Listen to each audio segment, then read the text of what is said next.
তো আমরা আজকে শুরু করতেছি 25 নম্বর ম্যাথটা থেকে। বলা হয়েছে প্রমাণ করো যে cos inverse of 1 plus cos 2 tan inverse of root over x by a whole raised power half equals হবে sin inverse of root over x minus a by x plus a। তো এটা প্রথমে লেফট হ্যান্ড সাইড নিয়ে আমরা কাজ করে দেখি। Left hand side ML এখানে লেফট হ্যান্ড সাইড হ্যাঁ লেফট হ্যান্ড সাইড এলএইচএস। তো এলএইচএস এর মধ্যে প্রথমে cos ইনভার্সের ভিতরে হাফের সূত্রটা আছে, তাই না? তার ভিতরে আবার দেখো এইখানে কি আছে, 2 tan ইনভার্স x এর সূত্র। 2 tan ইনভার্স x মানে কত বলো তো? 2 tan ইনভার্স x কে যদি আমরা cos দিয়ে লিখতে চাই তাহলে আমরা লিখতে পারি যে cos ইনভার্স অফ 1 প্লাস নাকি 1 minus 1 minus x square 1 plus x square plus না। তাহলে ওইটা থেকে আমরা লিখতে পারি, ওই ভিতরের অংশটাকে সিম্পলিফাই করে নিয়ে আসলাম। তাহলে cos, তারপরে ভিতরে cos ইনভার্স, তারপরে 1 মাইনাস এইটুকের হোল স্কয়ার, তাহলে কি হবে? শুধুমাত্র x বাই a, এবং নিচে আবার 1 প্লাস x বাই a। তাহলে বলো তো প্রতি করে লব এবং হরকে কত দিয়ে গুণ করে দিতে হবে? a দিয়ে গুণ করে দিব। তাহলে cos ইনভার্স অফ 1 থাকলো প্লাস এই cos আর এই cos কাটাকাটি বাদ, তাহলে শুধুমাত্র ভগ্নাংশটাকে আমরা লব এবং হরকে a দিয়ে গুণ করে লিখতে পারি a minus x divided by a plus x। ঠিক আছে, ওকে। তারপরের লাইনে এখন এটাকে যদি একটু সিম্পলিফাই করি, ভিতরের অংশটাকে যদি নরমাল করে ও আচ্ছা একটা হাফও ছিল পাওয়ারে, তারপরে cos inverse of a plus x plus a minus x, নিচে থাকতেছে a প্লাস x, পুরোটুকুর উপরে আবারও আধা আছে পাওয়ারে। তাহলে cos ইনভার্স অফ এটাকে আমরা লিখতে পারি রুট ওভার, এটাকে কি লেখা যায়? উপরে থাকে টোয়াইস a, নিচে থাকে a প্লাস x, তাই না? আচ্ছা ধরো আমাদের রেজাল্টটা তো চাইছে সাইনে, তাই না? অনেক সিম্পলিফাই করছি, এখন আমাদের রেজাল্ট চাইছে সাইনে, তাই আমাদের এখন পর্যন্ত আছে cos ইনভার্সের মধ্যে। তাহলে এটাকে যদি আমরা সাইন ইনভার্সে নিতে চাই তাহলে নিয়মটা হচ্ছে এরকম যে cos ইনভার্স অফ y থাকলে সেটাকে আমরা লিখতে পারি sine inverse of root over 1 minus Y square. এই ফর্মুলাটা যদি এর ভিতরে অ্যাপ্লাই করতে চাই তাহলে লিখতে পারবো sine inverse of root over 1 minus Y square, মানে ওয়াই স্কোয়ার মানে এটা হচ্ছে পুরোটা ওয়াই, এটার square, that is 2y divided by 1 plus a plus x। এটাকে যদি এখন লিখো তাহলে ওই কোশ্চেন যেটা আছে সেটাই চলে আসবে, a plus x minus a, that is x minus a আসবে, এবং নিচে a প্লাস x আছে ওটাকে x প্লাস a হিসেবে লিখে দিলাম। বুঝতে পারলাম? তারপরে এখানে কতিপয় সূত্র আছে, এই সূত্রগুলো এমনিতে চেহারা দেখে মনে রাখাটা মুশকিল, যদি মুখস্থ করতে পারো তাহলে করলা, আর মুখস্থ করতে না চাইলে কি করতে হবে সেই জিনিসের ব্যাখ্যাও আমার কাছে আছে, সেটা আমরা ম্যাথ করতে করতে ওইভাবে শিখে ফেলবো। তোমার যদি মানে অভিজ্ঞতার সাথে সাথে যদি তুমি এগুলো মুখস্থ করে ফেলো তাহলে হচ্ছে ওই গ্রাফের মাধ্যমে সলভ করার দরকার হয় না তখন আর। আর যদি মুখস্থ করতে না পারো তাহলে গ্রাফের মাধ্যমে সলভ করো, এবং আমার কাছে আমি নিজেও পারি না আসলে, আমার নিজেরও মুখস্থ নেই, আমি গ্রাফ দিয়েই করি। আচ্ছা তাহলে এইটারে আগে লিখি 1 মাইনাস সাইন আছে না, তাহলে এই সকল ক্ষেত্রে সাইন কস রিলেটেড টার্মসে তুমি হয়তো এরকম ম্যাথ খেয়াল করছো, সূত্রটা থাকে এরকম যে a সাইন থিটা আর যদি তোমার b কস থিটা এরকম জাতীয় টার্মস থাকে, আর এখানে যদি c থাকে তাহলে পুরো সমীকরণটাকে কি করতে হয়? Root over a square plus b square দিয়ে ভাগ করে দিতে হয়। ঠিক আছে, এখন আমাদেরকে এই জিনিসটাকে আমাদের কোশ্চেনটাকে এই ফরম্যাটে নিয়ে যেতে হবে, যে ফরম্যাটে আমি যে সূত্রটা লিখলাম a plus sine theta b cos theta, ওই ফরম্যাটে নিয়ে যাবো। তাহলে সাইন কস এক পাশে থাকবে, তাহলে লিখতে পারি এটাকে আমরা, উপরে লেখার কথা ছিল 2 sine theta plus cos theta equals to 1 লেখা যায়। 2 সাইন থিটা কস থিটা সমান 1 লিখলাম। এখন ভাগ করবো তাহলে কি দিয়ে? এই সূত্র অনুযায়ী কত দিয়ে ভাগ করে দিতে হবে পুরো সমীকরণকে?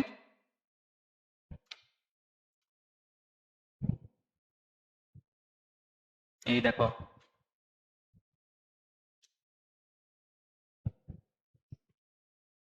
এই যে এইখানে কি আছে, এখানে সাইন থিটা এর সহগ এবং কস থিটা এর সহগ,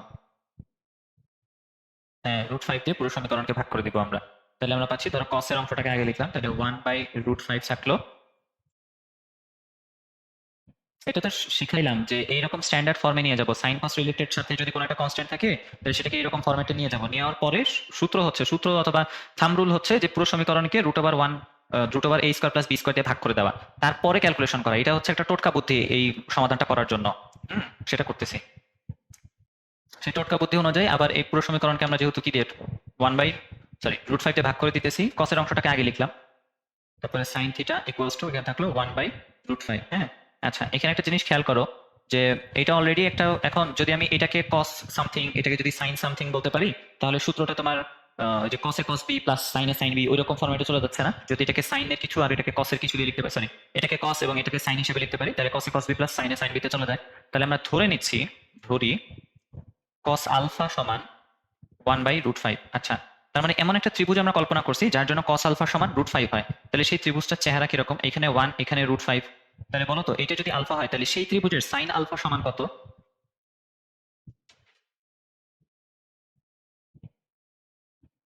2/√5। দেখো তো 2/√5 অন্য কোথাও আছে নাকি?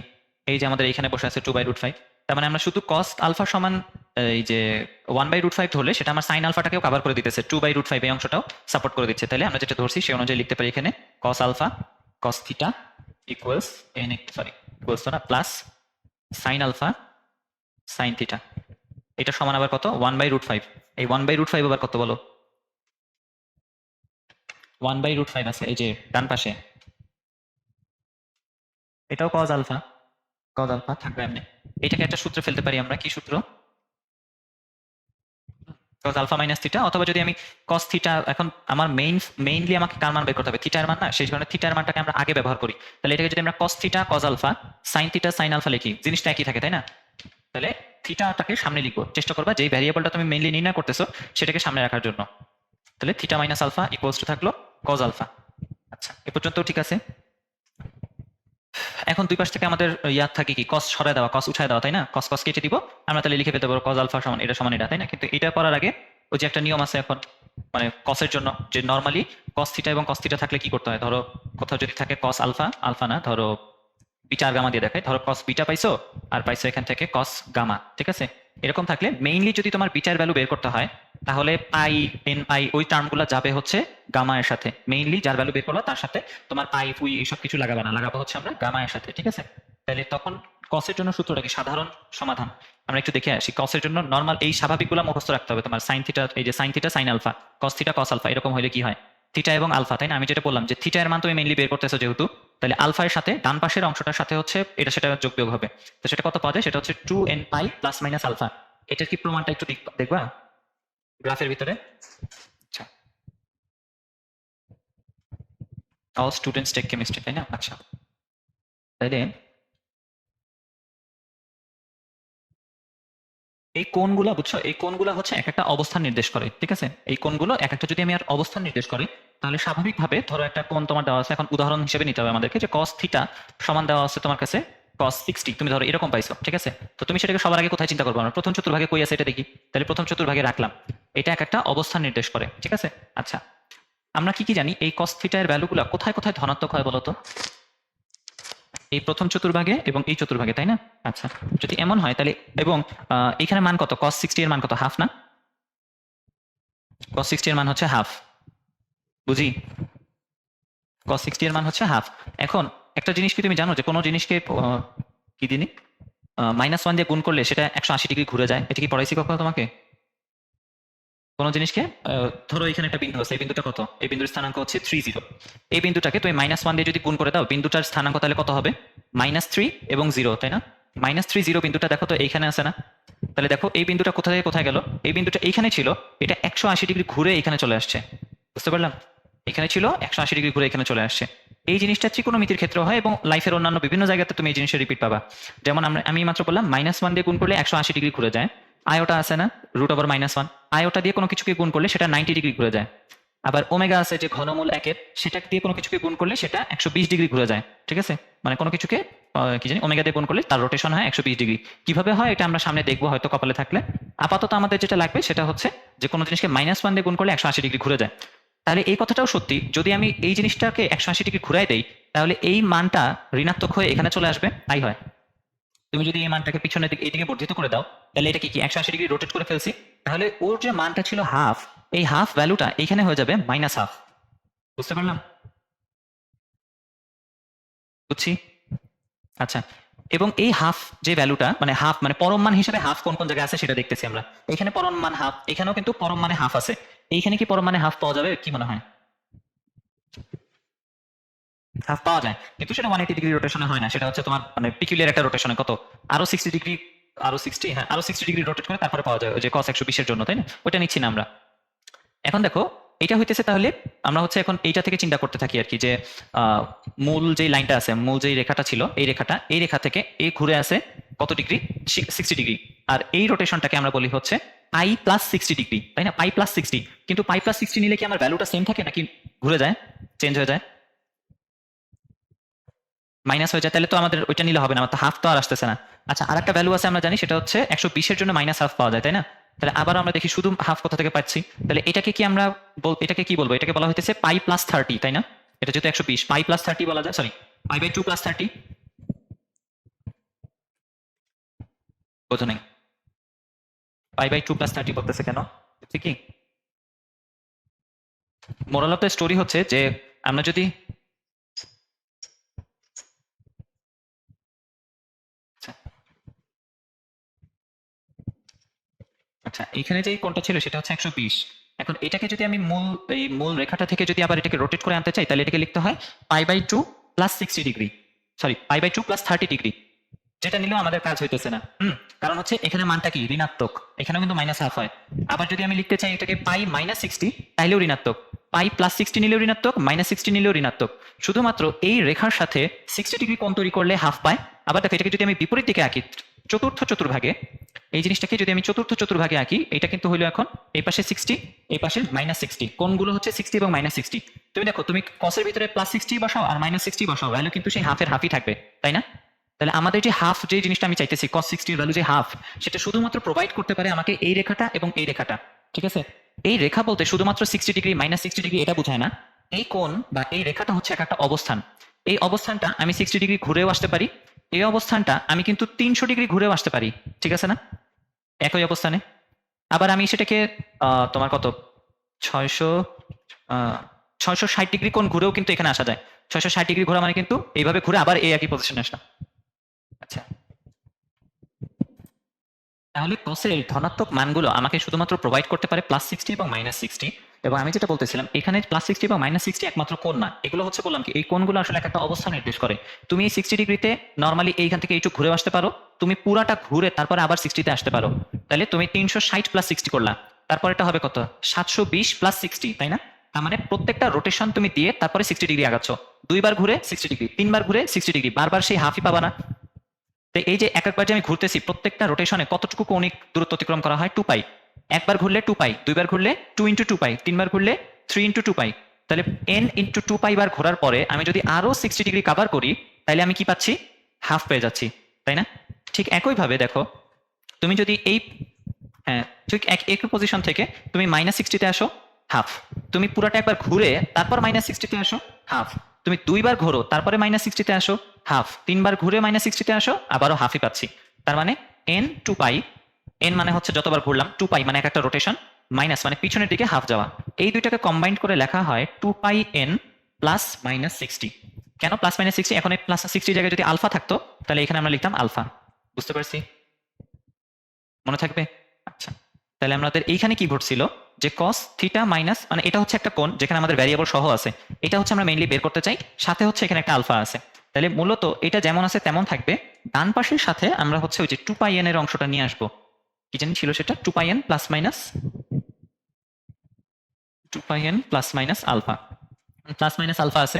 তাহলে যদি তুমি এটার মান প্লাসেই রাখো তাহলে হবে 2πn, এটা কি লিখলাম, আর লিখলাম কেন, রিফ্লেক্স 2πn। তাহলে 2πn যদি পজিটিভ ভ্যালু দেয় তাহলে 2πn প্লাস আলফা, তার সাথে আরেকটা আলফা যোগ, তাহলে 2 আলফা। অথবা আরেকটা মান কি হবে, যদি নেগেটিভ হইতো তাহলে শুধুমাত্র 2πn থাকে। বুঝতে পারলাম? বুঝছি? কিভাবে নিতা? হ্যাঁ তুমি এখান থেকে কিভাবে নিবা এটারে? তুমি দুই পাশ থেকে হ্যাঁ হ্যাঁ তুমি দুই পাশ থেকে কস তোলার সময় তোমাকে এই জিনিসটা নিয়ে আসতে হবে। এটা হচ্ছে কন্ডিশন। বুঝছি? কস তোলার সময় ওই কাজটা করতে হবে, মানে ওই 2πn এর কাহিনী নিয়ে আসতে হবে। আচ্ছা, এইটুকু অ্যান্সার লিখলে হবে না, তার কারণ এখানে একটা আলাদা জিনিস আছে, সেটা হচ্ছে এইটাই আলফা কি জিনিস, এটা তো কোশ্চেনে ছিল না। তোমাকে লিখতে হবে সাইডে আবার, যেখানে আলফা সমান cos ইনভার্স অফ 1/√5। বুঝতে পারলাম? যে জিনিসটা তুমি কিন্তু এটা নিয়ে আসছো, এটা কিন্তু ধরে নিয়ে আসছো, এটার ভ্যালু কি এটা বলে দিতে হবে কোশ্চেনের ভিতরে, লাস্টে এটাতে লিখে দিবা। না না, এত এত ঠেকা নাই আমাদের, এইভাবে লিখে দিব। পারবো? তোমার তো এইগুলা নিয়ে মূলত ঝামেলা চলতেছিল, তাই না? যে এখান থেকে এই লাইনগুলো কিভাবে আসে, 2πn কিভাবে আনতে হয়, অন্যান্য কিছু সামনে এগুলো আরো আসবে দেখতেছি, আবার আসছে এটা, মানে ওই রকম জাতীয়। আচ্ছা, এটাকে হচ্ছে নর্মালি আচ্ছা এখান থেকে ধরো ফ্ল্যাট লাইন আনতে চাই, কি করব? নাকি কি করা যায়, ফ্ল্যাট লাইন আনবো নাকি? ফ্ল্যাট লাইন যদি আনি 3√3, হ্যাঁ ফ্ল্যাট লাইন নিয়ে আসি দেখি। ফ্ল্যাট লাইনের জন্য কত দিয়ে গুণ করতে হবে?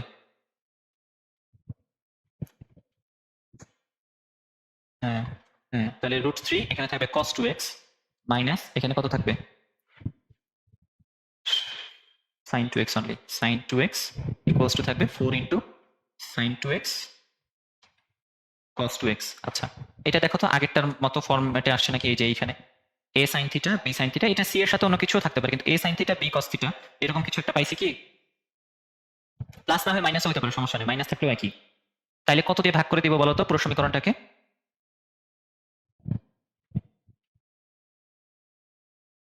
2 দিয়ে ভাগ করে দিব। 2 দিয়ে ভাগ করলে পাওয়া যায় √3/2 cos 2x মাইনাস, এটা তো √3/2 তো নাই, সরি, শুধুমাত্র হাফ ইন্টু sin 2x, 2 দিয়ে ভাগ করলে 2 sin 2x cos 2x sin 4x। আপাতত কি, হ্যাঁ হ্যাঁ লিখে ফেলি এটা এখনই, পরের লাইনে লিখবো, এমনিতে আরো লেখা লাগবে, sin 4x লিখে দিব এটারে। আচ্ছা, এখন এই জিনিসটাতে আবারও আমাদের ওই সূত্রটা অ্যাপ্লাই করি, দেখি, চেষ্টা করবা জিনিসপত্র হচ্ছে কসে নিয়ে যাওয়ার জন্য, বুঝছো, কসে নিলে হচ্ছে তোমার ওই যে কসের ইয়াটা করা ইজি, কেন দেখো যে কসের ক্যালকুলেশন কেন ইজি, কারণ হচ্ছে ট্যানেরটাও ইজি, মানে ট্যানে তো আর নেওয়া যেতেছে না, সাইন অথবা কসের যে কোনো একটা যদি তোমার অপশন থাকে, দেখো সাইনের জন্য ক্যালকুলেশনের চেহারা এটা যেরকম, তার থেকে কিন্তু কসের অংশটা দেখতে তুলনামূলক সহজ দেখা যায়, তাই না? তো আমরা সেখানে সাইনে না যেয়ে চেষ্টা করি হচ্ছে এই সাইন কসের মধ্যে যদি অপশন থাকে আমার কাছে, আমরা হচ্ছে কসে নিয়ে যাব। আমরা কিন্তু এইখানে এটাকে cos 60, এটাকে তোমার cos 60 এভাবে বলে, এটাকে সরি এটাকে sin 60, এটাকে cos 60 বলে আমরা কিন্তু sin a - b এর সূত্রে নিয়ে যেতে পারি, কিন্তু তাতে সমস্যাটা কি হবে, ওই যে দেখাইলাম যে সাইনের জন্য এর ক্যালকুলেশনটা দেখতে ভালো দেখা যায় না, এবং এটা ক্যালকুলেশন করাটা ঝামেলা, সত্যি পরীক্ষা করতে হয়, তার থেকে ভালো আমরা কসে নিয়ে যাব। কসে নেওয়ার জন্য তাহলে কসের সাথে কস রাখতে হবে, হ্যাঁ হ্যাঁ, কারণ ওই -1n এটা দেখা লাগে সবসময় নাও মিলে, বেশিরভাগ সময় ঝামেলা করে, সে কারণে আমরা সবকিছু কসে নেওয়ার ট্রাই করি, মানে যদি সাইন কসের মধ্যে দুইটার মধ্যে থাকে তাহলে কসে নিব, এটা হচ্ছে কথা। তাহলে এখানে এটাকে যদি আমরা কস নেই, এটাকে সাইন নিলেই হয়, তাহলে এটাকে কস কত এর ভ্যালু, এটা বলো তো, cos 30, তাহলে এটাকে 2x যেটা আমাদের ভ্যারিয়েবল সেটাকে আগে রাখলাম, তারপরে লিখলাম cos 30, 30 তো আর লেখা যায় না, কি জানি লিখতে হয়, π/6 লেখা যায়, লিখলেও সমস্যা নেই, 30ও লিখতে পারো, তোমার কেউ মানা করবে না। আর এটা হচ্ছে sin 30, তাহলে sin π/6 ইকুয়ালস থাকলো এখানে 2 sin তো আর নাই, এটাকে আমরা লিখতে পারি sin 4x। আচ্ছা, এরপরে কি করব, ও আচ্ছা, এটারে সাইনেই নিয়ে গেছে, ধ্যাত্তেরি, সাইনে নেওয়া উচিত ছিল নাকি না, এটাতে সাইনে, সাইন কি নিব, দুই সাইডে সাইন আসলে তো সুবিধা, মানে আমাদের আরো একটা সূত্র ফেলতে হবে, এই জন্য সাইনেই নেওয়া উচিত, এটা ঝামেলা করে ফেললাম। সাইন তাহলে 3 হবে, আর এইটা হবে cos π/3, তাহলে কোন সূত্রতে যাবে, ভ্যারিয়েবলটা আগে চলে আসে, তাহলে সরি এটা কনস্ট্যান্ট আগে আসতেছে, sin π/3 minus 2x equals to sin 4x। এখন দুইটারে এক পাশে নিয়ে আসবো, তাহলে বাম পাশটাকে ডান পাশে নিয়ে যাই, তাহলে এই মাইনাসটা চলে যায় আর কি, মানে উল্টাই দিব ভিতরের অংশটাকে, তখন ভ্যারিয়েবল গুলো এক পাশে এবার হয়েছে, ইকুয়ালস টু 0। এটাকে sin a plus sin b এর সূত্রে যদি ফেলি, তাহলে ওই যে 2 sin a plus b/2 cos a plus a minus b/2, মনে আছে, 2 sin a প্লাস b/2, তাহলে 4x এবং 3x, সরি 2x যোগ করে দুইটা ভাগ থাকে কত, 3x, আর এই অংশটা তো কিছুই থাকে না, তাই না, ওর সাথে তো কেউ নাই, তাহলে মাইনাস π/6 হয়ে যাবে, এটা বুঝি, cos a মাইনাস b, তাহলে 4x থেকে 2x বাদ, কোথা থাকে 2x, 2x কে আবার 2 দিয়ে ভাগ, শুধু থাকে x, তারপরে বাকি অংশটা আবার আগের মতোই, তাহলে মাইনাস মাইনাস এটা আবার প্লাস হয়ে যাবে এখন খুব সম্ভবত, নাকি, হ্যাঁ প্লাস হয়ে যাবে, প্লাস π/6 ইকুয়ালস টু 0, তার মানে হয় সাইনের এটা 0 অথবা কসের এটা 0, তাই না? আচ্ছা, আর 2 যেটা ছিল 2 তো কাটাকাটি গেছে, বাদ, 2 নিয়ে তো কোনো চিন্তা নাই। এখন cos 0 এবং সাইন কোথায় 0 হয় এগুলো আমরা একটু দেখি, দেখো, তাহলে সাইন 0 হবে অথবা cos 0 হবে। সাইন 0 প্রথমে কোথায় পাওয়া যায় বলো, মানে সাইনের মান 0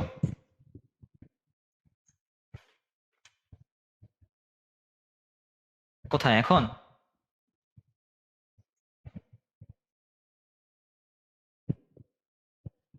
ও আচ্ছা, ও দাঁড়াও, তাহলে এখান থেকে যদি নিতাম, ও তাহলে সমস্যাটা হচ্ছে ভ্যারিয়েবল গুলো দুইটা, দুই পাশে দুইটা ভ্যারিয়েবল আছে, এই জন্য আমাদের আগেরটাতে ইয়া ছিল যে ভ্যারিয়েবল এক পাশে ছিল শুধু থিটা, বুঝছি, আমি বলছিলাম কি যে এই পাশে ভ্যারিয়েবল থাকে তার বিপরীত পাশে হচ্ছে পাইপুইয়ের কাহিনী করতে হয়, তাই না? এখানে দেখো দুই পাশে হচ্ছে ভ্যারিয়েবল আছে, এক্স দুই পাশে আছে, এই জন্য যায়নি, মানে এটা রিফ্লেক্স আছে, আমি নিজেও ভেবেও দেখিনি কখনো এগুলো, ভালো কোশ্চেন করছো, ভ্যারিয়েবল দুই পাশে থাকার কারণে আমরা হচ্ছে এখান থেকে সাইন তুলতে পারলাম না। আচ্ছা, তারপরে হচ্ছে এখন দেখবো, খেয়াল করবো যে সাইনের ভ্যালু 0 হতে পারে, কসের ভ্যালু 0 হতে পারে, এগুলো গ্রাফ থেকে, আমি মেইনলি গ্রাফ থেকে বসে বসে বের করতাম। তাহলে সাইনের ভ্যালু 0 হয় কোথায় বলো তো সবার আগে, মান 0, কোন কিন্তু না, মান 0 হয় কোথায়, এক্স অক্ষের উপরে, তাই না? এক্স অক্ষের উপরে সাইন মানে কোন অবস্থানে 0 হয়, এটা হচ্ছে আমার প্রশ্ন। কোন অবস্থানে? এই অবস্থানে 0 হয়। আর একটা অবস্থান চেক করে দেখতে হবে, প্রত্যেকবার 180 ডিগ্রি রোটেট করে দেখবা যে ওটা ঠিকভাবে হয় কিনা। 180 ডিগ্রি যদি আমি রোটেট করি তাহলে 0 কে -1 দিয়ে গুণ করো, কত হয়? 0। তাহলে বুঝতে পারলাম যে এই পজিশনের জন্য 0 পাচ্ছি, এই পজিশনের জন্য 0 পাচ্ছি। অন্য কোথাও এখানে একটা ভ্যালু থাকবে, এখানে ভ্যালু থাকবে, এখানে ভ্যালু থাকবে, এখানে ভ্যালু থাকবে। যদি y অক্ষের উপরে চিন্তা করি তাহলে এই অবস্থানে সাইন থাকলে তার মান কত? 1। হ্যাঁ, তাহলে তার ঠিক 180 ডিগ্রি বিপরীতে যদি এই অবস্থানে সাইন থাকে তাহলে তার মান কত হবে? -1। তো -1 তো আমাদের কাহিনী নেই, তাহলে 0 এটা নিব আর এটা নিব। এখানে কত ভাবে আসা যায়? একটু আগে আমাদের এই অবস্থানটা আমরা চিহ্নিত করছিলাম, এটা হচ্ছে এই অবস্থানটা এমনিতে 0, 2 পাই, 3 পাই, 4 পাই, এভাবে এই অবস্থানটা আমরা পেয়ে গেলাম। মানে এটা হচ্ছে n পাই নির্দেশ করে, এইটুকু অংশ n পাই দিয়ে সাইন 0 এর ভ্যালু পাওয়া যায়। এবার এই অবস্থানটা দেখি, একটা রোটেশন কত পাই? 1 পাই, তাই না? তারপরে আরেকবার ঘুরে আসলাম এই জায়গায়, তাহলে কত পাই হলো? 3 পাই। তারপরে আরেকবার ঘুরে আসলে হবে 5 পাই। তারপরে 5 এর পরে কি হয়? 7 পাই আসবে, তারপরে 9 পাই আসবে। তার মানে 2n প্লাস 1 ইন্টু পাই, বিজোড় সংখ্যক পাই এর জন্য আসে। এখানে জোড় সংখ্যক পাই পাচ্ছি। ও সরি, এটা তো 2n, এটা শুধু n লিখছি কেন? এটা হচ্ছে 2n, মানে সরি 2 পাই ইন্টু n, কারণ প্রত্যেকবার দুইটা করে 2 পাই করে পার হচ্ছে, 2 পাই আরো 2 পাই আরো 2 পাই, তাই না? তাহলে 2n পাই মানে হচ্ছে পাই এর জোড় মানগুলা, এবং 2n প্লাস 1 মানে হচ্ছে পাই এর বিজোড় মানগুলা। তা জোড় বিজোড় সবই আছে, তাই না? তাহলে শুধুমাত্র n পাই বলা যায় না এদের দুজনকে কম্বাইন করে? বুঝিনি?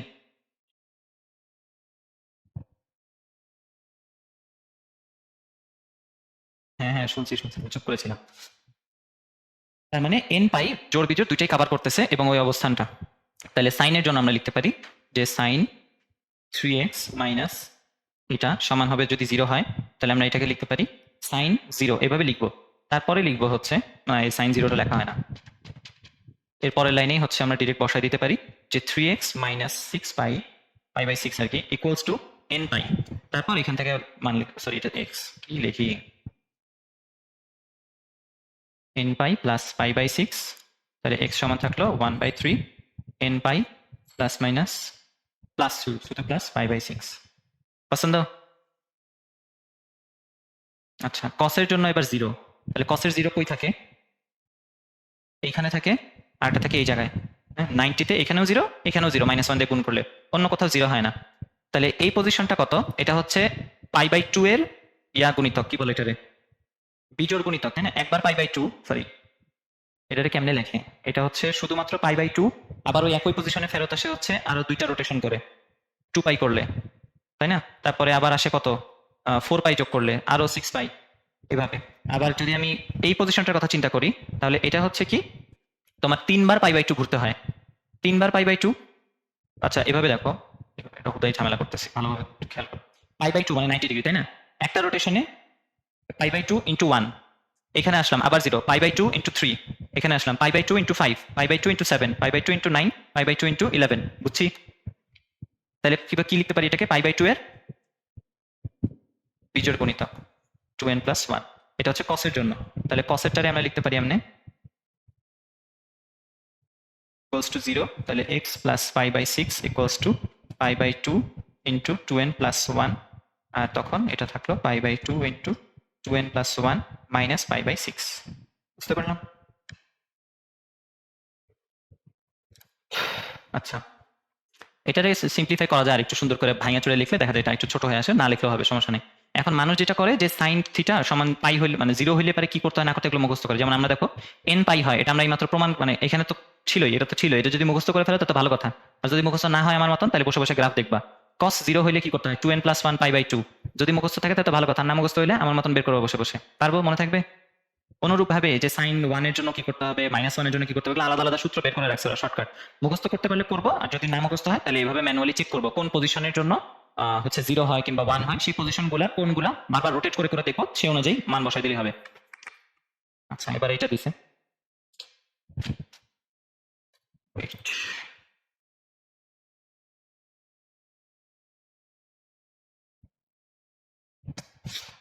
আচ্ছা এটাকে কত দিয়ে ভাগ করবো বলো? এখানেই দেখো আমাদের একটু আগে আমরা যেগুলো করতেছিলাম, এখানে কিন্তু তোমার এক্স এর উপরে কিংবা থিটার উপরে কোনো লিমিট দেওয়া ছিল না। এই প্রথমবার একটা লিমিট দিয়ে রাখছে, যেটা আমাদের ছোটবেলায় দিত 9-10-এ, মনে আছে? মাইনাস পাই থেকে প্লাস প্লাস 2 পাই, মানে -360 থেকে +360 এর মধ্যে কোন ভ্যালুগুলা যেন সত্যি হয় সেটা বের করতে দিয়েছে। এটা রোটেশন বোঝায়, -2π মানে পিছনের দিকে রোটেশন। আমি বললাম কি এগুলা কিন্তু কোনো কোণ না, এগুলো হচ্ছে একটা অবস্থান, বুঝছো? এগুলো হচ্ছে,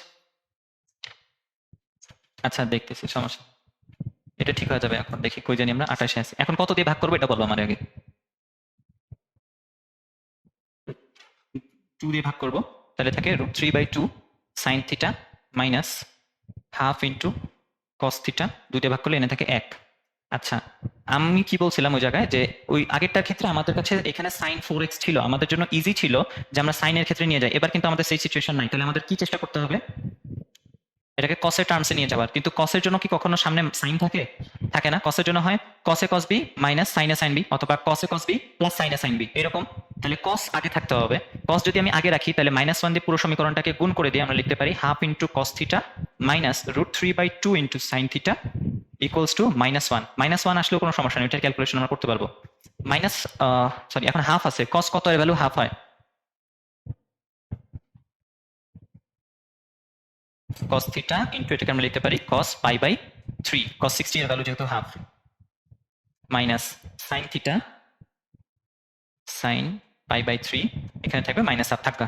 এখন cos এর cos এ cos b মাইনাস সাইনে সাইন b, এটা হচ্ছে cos a প্লাস b এর সূত্র। তাহলে cos theta plus π/3 equals to থাকতেছে আমাদের -1। এখন cos এর ভ্যালু কই কই -1 হয় একটু খেয়াল করি আবার আমরা। এই কাজটাই করতে হবে বারবার, যে কোথায় কোথায় -1 হয় এগুলো বের করা। তাহলে এমনিতে +1 হয় কোথায়, এইখানে হয় +1, এইখানে হয় -1, তাই না? তাহলে -1 হয় একমাত্র এই জায়গায়। এখন এই পজিশনটাকে আমরা এখন লিখতে চাচ্ছি এমন ভাবে যাতে সেটা তোমার এর ভিতরে সীমাবদ্ধ থাকে, ঠিক আছে? এই পজিশনটাকে মানে হচ্ছে -360 থেকে +360 দিয়ে কত ভাবে এই পজিশনটাকে ডিফাইন করা যায় সেটা।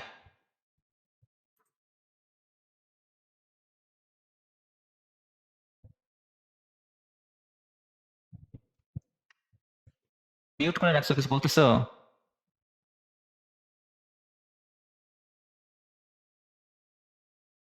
হুম, আচ্ছা, তাইলে এখানে আমরা পজিশনটা পাইলাম যে -1, এই জায়গাটায় হচ্ছে আমাদের -1 দেয় কস, একমাত্র এই জায়গায় -1 হয়। এই পজিশনটাকে এখন আমরা -360 এবং +360 এই দুটো পজিশন দিয়ে ডিফাইন করতে চাই। তাহলে এভাবে লিখতে পারি আমরা। প্রথম একবার দেখি এতটুকু কত হয়, 180। আবার যদি আমি এটা ঘুরে আসতে যাই তাহলে 180-র সাথে আবার 360 যোগ হয়, তাহলে কি 360 পার হয়ে গেছে না? তাহলে বাদ, তাহলে হুদা 180-র জন্য একটা পাইলাম, 180 একটা সমাধান। আচ্ছা, তার মানে পজিটিভ আর কোনো ভ্যালু দিয়ে পাওয়া যাচ্ছে না, একটা 180 দিয়ে হয়, আর একটা নিতে গেলে দেখা যায় 360 পার হয়ে যাচ্ছে, বাদ। তাহলে পজিটিভ আর কিছু নাই। এবার নেগেটিভের মধ্যে কে কে আছে দেখি। নেগেটিভের মধ্যে আমি পিছনের দিকে আসলাম, কত, -180। যদি আমি আরেকবার ঘুরে আবার এখানে আসতে চাই তাহলে আরো -360 বিয়োগ করতে হয়, তাহলে এটা তো আরো ঝামেলা, তো বাদ। তার মানে শুধুমাত্র -180 থাকলো। তাহলে +180 এবং -180, এটাকে কি লেখা যায়?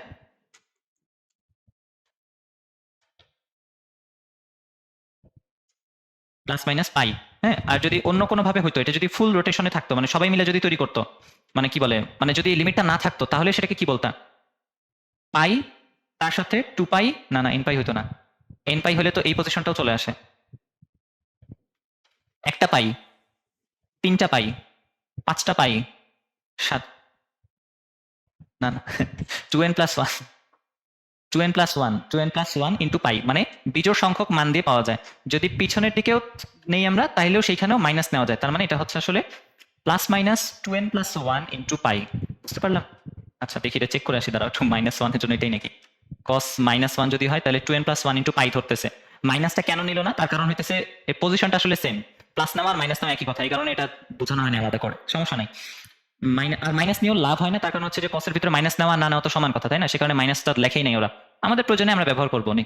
তো সেই কারণে আচ্ছা, মাইনাস কেন নেয় এটা বুঝছি তো। আচ্ছা, তাহলে এখানে শুধুমাত্র 2n+1 ইন্টু পাই লিখলাম। এইখানেই কিন্তু আমাদের +-180 বসানো যাইতো, কিন্তু ব্যাপার হচ্ছে যে এই π/3 যোগ করার পর বিয়োগ করার পর কোনো ভ্যালু চেঞ্জ হইলেও হতে পারে, কিন্তু সেই সম্ভাবনাটা আছে, সে কারণে আমরা বসাচ্ছি না। তাহলে থিটা সমান এরপরে লিখবো 2n+1 ইন্টু পাই, এটা কি মাইনাস থিটা থাকলো, -π/3, ঠিক আছে? এবার এর ভিতরে তুমি এন এর একটু, কসের ভিতরে মাইনাস নিয়ে লাভ তো নাই, কসের ভিতরে -2n+1 বসানো আর +2n+1 বসানো তো একই কথা, এই জন্য মাইনাসটা নেওয়া হয় না। এই জন্য সাধারণ সমাধানের ভিতরে 2n+1। আচ্ছা, আর মেইনলি আমরা ভ্যালুটা বের করি, এটা কিন্তু আমরা -1 এর পজিশনটা খালি বের করলাম, ওই যে সূত্রটা আর কি দেখাইলাম যে 2n+1 ইন্টু পাই কিভাবে হয়। হ্যাঁ, আর যখন আমাদের এখন মেইনলি কোণের যখন মান বের করবো, আমাদের কিন্তু মেইনলি চাইছে থিটার ভ্যালু। থিটার ভ্যালুর কথা বলছে, থিটার ভ্যালু 360 থেকে ভিতরে ভিতরে বাইরে। এখন এই মানটাকে তুমি একবার তাহলে এইটা এখন ক্যালকুলেটরে বসাবো, তারপরে দেখবো পাইয়ের বদলে 180 180 এগুলো বসাবা, তারপরে এন এর মান একবার বসাবে, এক একবার বসাবে 2, একবার বসাবে 3। কি মনে হয় এরকম করে করবা? আসলে এমনি করতে হয়। এটা হচ্ছে টেবিল নামে একটা দেখো অপশন আছে ক্যালকুলেটরে, তুমি মোডে ক্লিক করো, দেখো 7 নম্বরে টেবিল নামে একটা অপশন থাকার কথা, সাথে অথবা অন্য কোথাও আছে।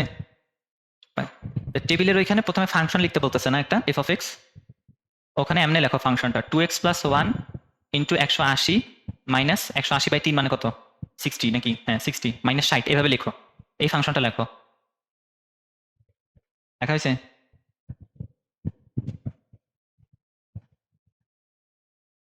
সমান চিহ্ন চাপো, কি আসে কি চায়, তারপরে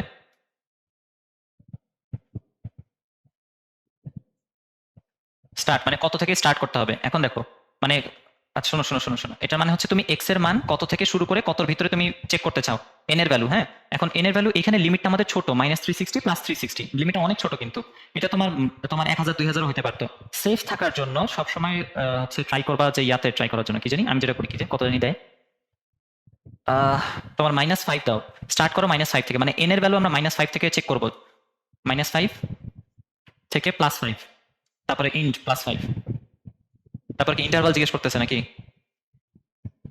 স্টেপ আর কি, স্টেপ মানে হচ্ছে কয়টা স্টেপে দেখতে চান আপনি এক্স এর ভ্যালুটা, তাই না? এক করে চেঞ্জ হবে এক্স এর মান, -5 তারপরে +4 -4 তারপরে -3 ভাবে চেক হবে। দিছো?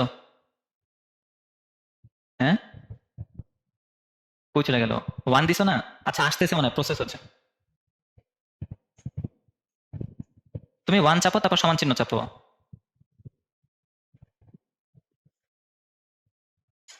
কি দেখাচ্ছে? -1 -5 থেকে +5 স্টেপ দিছো 1। ইএস ক্যালকুলেটরটা বের করি, আমারটা কি বাচ্চা আছে? আমারটা তো মরছে। আসছে বাচ্চা, আমার তো অনেকগুলো ক্যালকুলেটর। টেবিল 7 নম্বরে ছিল টেবিল, তারপরে ফাংশনটা লিখতে হবে 2x। এক্স কেমনে লিখছিলা? এক্স ঠিক মতো লিখছিলা? আলফা দিয়ে না? -5 থেকে +5 ইন্ট স্টেপ হচ্ছে 1 করে। কই আসলো তো? তুমি ইকুয়েশন ঠিক মতো লেখো নাই মনে হয়, এক্স কেমনে লিখছো কি জানি। হ্যাঁ আচ্ছা আরেকবার লিখো এফ অফ এক্স, তারপরে তারপরে ভিতরে ফার্স্ট ব্র্যাকেট গুলো ঠিক মতো দিও, 2x + 1 * 180 - 60 সমান -5 স্টার্ট সমান ইন্ট হবে +5 এ সমান, তারপরে স্টেপ জিজ্ঞেস করতেছে 1 1 দিব, 1 চাপতে হবে কিন্তু 1 চেপে তারপরে ইকুয়াল, তারপরে তো দেখাচ্ছে এক্স এবং এফ অফ এক্স, দেখায় না? আসছে আসছে, দুইটা টেবিল আসছে, দুইটা কলাম আসছে, আসছে না? এখন নিচের দিকে দেখো, এগুলা হচ্ছে তোমার এক্স মানে হচ্ছে এন, তাই না? এন এর বিভিন্ন মানের জন্য তোমাকে যে থিটার ভ্যালুটা দিছে তুমি তো এইটা বসাইছো, তার মানে ফাংশনের ভ্যালুটা আসলে কত থিটা না? বুঝছো? থিটা এর কোন কোন মান আসলে পাওয়া যায় এন এর বিভিন্ন মানের জন্য, সেই মানের চার্ট দিছে তোমাকে, একটা টেবিল বের করে দিছে। এখন তোমাকে এর মধ্যে থেকে সেই মানগুলোকে চয়েস করতে হবে যেগুলোর জন্য এই যে এইটা হয়, মানে হচ্ছে 360 থেকে +360 এর ভিতরে, -300 থেকে +360। দেখো তো -240 আছে, -240 এর আগের সংখ্যাটা কত? -600 আসে, তাই না? ওটা তো নেওয়া যাবে না, বাদ। -240 এটা নেওয়া যাবে, তার আগেরটা কি 120 এটা নেওয়া যাবে, তার আগে তারপরে কি আছে 480, শেষ আর কিন্তু নাই, তাই না? তার মানে এই দুইটা হচ্ছে রেজাল্ট। এবার বুঝছি?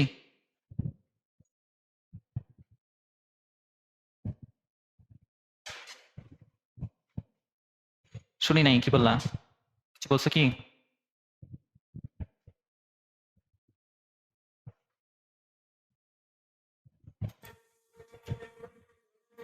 করবো, তাহলে দেখো 120 কিসের গুণিতক? 60 এর গুণিতক, তা কয়বার নিলে হয়?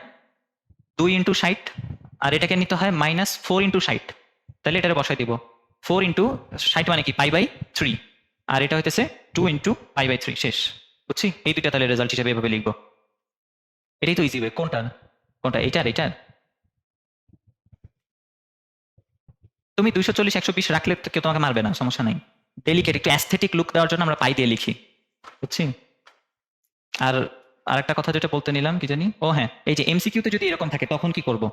তখন তো আমার মানে তখন তো আমি সমাধান করে এই লাইনে আইসা তারপর তো এরকম এরকম দেখবো না, তাই না? তখন কি করতে হয় বলো তো? তখন এদের গসাগু চেক করতে হয়। না না কোনো লিমিট দেওয়া নাই, কোনো ধরো এই লিমিটই নাই, তোমাকে হচ্ছে এই জিনিস দিয়ে দিছে, ঠিক আছে, এমসিকিউতে এই ইকুয়েশন দিছে, বলছে থিটা এর সমাধান করো, তখন কি করব? তখন তো আমার কাছে ভাই এত তো টাইম নেই যে আমি এই ক্যালকুলেশন এই অঙ্ক করে করে করে করে তারপরে বাইর করবো, তাই না? তারপরে হচ্ছে এন এর বিভিন্ন মানের জন্য কি কি হয় সেগুলো ওই যে ক্যালকুলেটর বসে তারপর চেক করবো কোনটার জন্য সত্যি হয়। এই কাহিনী না করে তখন তুমি টেবিলের ভিতরে যে টেবিল বসাইতেছিলে না, তখন ফাংশনের ভিতরে এইটা লিখবা, √3 sin x minus cos x -2। -2 কেন? তাহলে পুরোটার ভ্যালু 0 হবে, তাই না? দুইটাকে এই পাশে নিয়ে আসলাম, তাহলে এটা সমান যাতে। এখন আমরা চেক করবো x এর কোন কোন মানের জন্য তোমার f of x 0 হয়। f of x 0 হলেই কিন্তু আমাদের কি হবে, সমীকরণটা সিদ্ধ হয়ে গেল, তাই না? x এর যেসব মানের জন্য সমীকরণ সিদ্ধ হবে সেটাই তো এদের মধ্যে কোনো একটা অবস্থান মানে কোনো একটা আছে, তাই না? এরকমই তো। তখন x এর মানগুলো চেক করবো, x এর কোন কোন মানের জন্য ফাংশনের ভ্যালু 0 হয়। এখন চিন্তা করো যে তুমি চিন্তা করলা যে এইখানে তাহলে সর্বোচ্চ কত আছে, সর্বোচ্চ আছে 1200 আর সর্বনিম্ন আছে তোমার 240, এটা তো বেশি থাকে না, ধরো এটা 120 150 দিছে, ধরো 150 এমনি দিছে। তখন তুমি এখানে সর্বোচ্চ এবং সর্বনিম্নটা নিবো আমরা, -240 এবং 150। এখন আমি যখন চেক করতেছি তাহলে তার শুরু শুরু হবে কত থেকে, -240 থেকে শুরু হবে আর শেষ হবে সে 150-তে যায়, ঠিক আছে? সে যখন ক্যালকুলেটর চেক করবে। আচ্ছা, এখন চেক করার পরে এখনো মাঝখানে যদি তুমি এখন স্টেপ দাও 60 করে স্টেপ দিতে থাকলে দেখা যাবে সে কিন্তু এই 30 -30 এই ভ্যালুগুলো কিন্তু এক্স হিসেবে সে আর বসাবেই না। এক্স এর মান যাতে সে বসায় মানে এই 30 -30 এগুলো বসায় চেক করে, সেটার জন্য কি করবো আমরা, সেটার জন্য এইখানে এদের নিব, গসাগু ক্যালকুলেট করবো যে এখানে গসাগু কত, এই সংখ্যাগুলোর পরম মানের গসাগু নিবা, কত হয় বলো তো?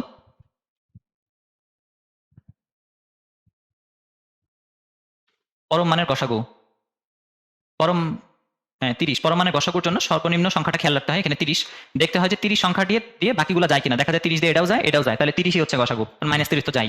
তাহলে ইন্টারভাল দিব 30 ইন্টারভাল দেওয়ার পরে তখন তোমাকে প্রত্যেকবার ও কিন্তু সবগুলো ভ্যালু চেক করে দেখাবে, ও তাহলে কি দেখাবে, -240, তারপরে দেখাবে -210, তারপর দেখাবে -180, তারপরে -150, সবগুলা ভ্যালু সে 150 পর্যন্ত তোমাকে দেখাবে। যেগুলোর জন্য 0 হবে ফাংশনের ভ্যালু, যেগুলোর জন্য তুমি 0 পাবা সেগুলাই হচ্ছে তোমার জন্য অ্যান্সার, এবং সেটা কততে পাওয়া যাবে, 240-এ পাওয়া যাবে। বুঝতে পারলাম স্যার, -240-এ পাওয়া যাবে। বুঝছি এই টেবিলের কাহিনী কি, ক্যালকুলেটরে টেবিলটা কি কাজে লাগবে। মূলত রিটেনের জন্য বললাম তো, রিটেনের জন্য ক্যালকুলেটর লাগেই না, রিটেনের জন্য ক্যালকুলেটরে এইসব জিনিসপত্র করাই যায়। এমসিকিউ এর জন্য আমাদেরকে এই ক্যালকুলেটরের সর্বোচ্চ ব্যবহার বলা এগুলারে, টেবিল বসাবো, আমাদের কিছুই করতে হবে, একবার ফাংশন লিখবো। অন্যভাবে করা যায় কিন্তু, থিটার ভ্যালু বারবার বসায় চেক করা যায়, একবার 30, একবার -240, একবার -30, 150 ভাবে চেক করা যায়। কিন্তু ধরো তোমার এটা বহুপদীতে দিল, তাহলে কি করবা? তো তার থেকে ভালো হচ্ছে ডিরেক্ট ইয়া করা, টেবিলের ভিতরে বসায় দেওয়া। প্রথম প্রথম সময় লাগবে, পরে ধীরে ধীরে এটা অভ্যাস হয়ে যাবে। ঠিক আছে, পারবো? বোঝো নাই মনে হয়। আচ্ছা, ভেরি গুড। আচ্ছা, এটা আমি পারি না, এটা সমাধান দিয়ে দিবনি, পারলে নিজে মুখস্থ করে ফেলো। এটা বলো, তোমার মেইন সমস্যাগুলো সমাধান করি, ভেরিয়েবল গুলো পরে দেখা যাবে। cos x ঠিক আছে, কত দিয়ে ভাগ করবো? এটা ইজি আছে, তাড়াতাড়ি করে ফেলি। বলো বলো, 2 দিয়ে ভাগ করে দিব তাহলে 5 বার। আর না এলে সামনে আমি কি করতাম, 2 দিয়ে ভাগ করলে কত হবে, 1/√2, তাই না? একটু ওয়েট, কি হয়েছে, 26 তারিখ ভিডিও 2 মিনিট। আচ্ছা, কই জানি ছিলাম। আচ্ছা, এখন এটার ক্ষেত্রেও কি, এই পাশে যেহেতু আমাদের কনস্ট্যান্ট আছে, তাহলে আমরা ইয়াতে যাব, কি জানি এটা নাম, কসের ভিতরে যাওয়ার চেষ্টা করবো। তাহলে কস কত নিব, হাফ, মানে কস 60-তে আছে, কস 60 রাখি, তোমার যদি সুবিধা হয়, এগুলা টাইপ হইতে ঝামেলা আসলে সবারই লাগবে। সাইন এক্স, তাহলে এটা হবে সাইন 60 ইকুয়ালস টু 1/√2। এটা তো কসে নিতেছি, তাহলে কস 45-এ চলে যায়, যেহেতু কসে আমাদের রেজাল্ট আমরা আনতেছি। তাহলে আমরা পাইলাম কস, প্লাসে আছে, তার মানে শুধু অ্যান্সারে কি হবে, মাইনাস কস